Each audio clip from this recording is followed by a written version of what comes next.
Aset kripto belakangan semakin terkenal dan menjadi salah satu instrumen investasi yang banyak menarik perhatian ya. Selain trading alias jual beli koin kripto, ternyata ada salah satu cara lagi nih yang bisa kita gunakan untuk mendapatkan passive income dari aset kripto ini, yaitu dengan melakukan staking koin. Bahkan staking koin ini sangat mirip loh dengan deposito dan reksadana, cukup hold koin dan kita bisa dapat bunga setiap harinya. Nah, bagaimana sih cara melakukannya agar kita ini bisa mendapat atau mencapai kemerdekaan finansial sampai pensiun dini lewat crypto staking ini? Kalau buat Anda yang sudah lama terjun di dunia kripto mungkin sudah tidak asing ya dengan istilah staking ini. Tapi untuk sebagian lainnya yang masih pemula pasti penasaran apa sih crypto staking ini dan apa aja yang harus kita perhatikan dan harus kita lakukan kalau kita mau melakukan staking. Nah, kita akan membahasnya bersama. Kita mulai dulu dari yang paling sederhana ya, apa itu crypto staking? Jadi secara sederhana staking ini sebetulnya mirip dengan penambangan koin ya, yaitu suatu proses untuk memvalidasi transaksi atau segala aktivitas yang terjadi di sistem blockchain dengan cara mengunci jenis kripto yang kita memiliki. Nah, kalau kita berhasil melakukannya, maka kita akan mendapatkan reward alias imbalan. Nah, proses staking koin ini erat kaitannya dengan istilah mekanisme konsensus ya, proof of stake atau POS dan delegated proof of stake atau DPoS. Nah, dan ada beberapa juga mekanisme konsensus lain dari aset kripto tertentu. Dengan mekanisme konsensus ini, maka proses validasi tadi, validasi transaksi itu jadi lebih hemat energi, sehingga ketika kita melakukan staking tadi, maka atas aset kripto tertentu secara langsung kita berpartisipasi nih, membuat blockchain itu jadi lebih aman dan lebih efisien. Sebagai gantinya sekali lagi kita akan mendapatkan imbalan nanti atau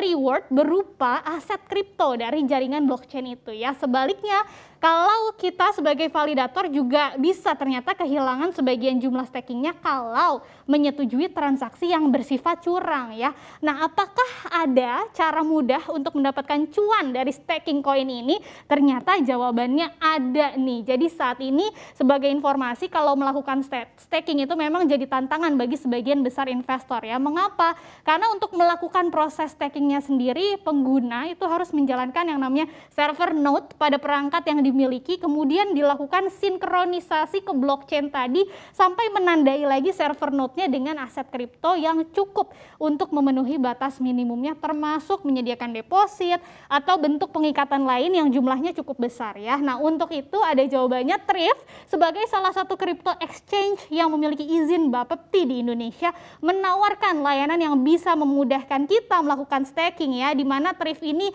yang akan melakukan sendiri semua proses stakingnya untuk kita sebagai penggunanya. Sementara Thrift melakukan staking nih, kemudian menghasilkan serta menandatangani blok atas nama kita itu bisa tetap mempertahankan kepemilikan penuh atas aset kripto seiring dengan penerimaan imbal hasilnya ya. Jadi mirip sekali lagi seperti kita menaruh uang deposito di bank dan nanti akan dikelola untuk mendapatkan bunganya. Nah, tingkat imbal hasilnya pasti kan yang jadi pertanyaan itu ya. Yang ditawarkan oleh Thrift ini adalah proyeksi ya. Proyeksi berdasarkan imbal hasil yang didapat selama 30 hari terakhir. Dengan catatan setiap jaringan blockchain ini menawarkan tingkat imbal hasilnya masing-masing ya. Ini bergantung pada jumlah peserta stakingnya. Dan besaran tingkat imbal hasilnya juga dapat berubah sewaktu-waktu pastinya di masa yang akan datang. Untuk saat ini juga menarik bahwa Thrift bahkan tidak mengambil komisi untuk seluruh imbal hasil yang kita terima. Nah, kalau Anda tertarik dengan fitur staking ini, Anda bisa mengunjungi website Thrift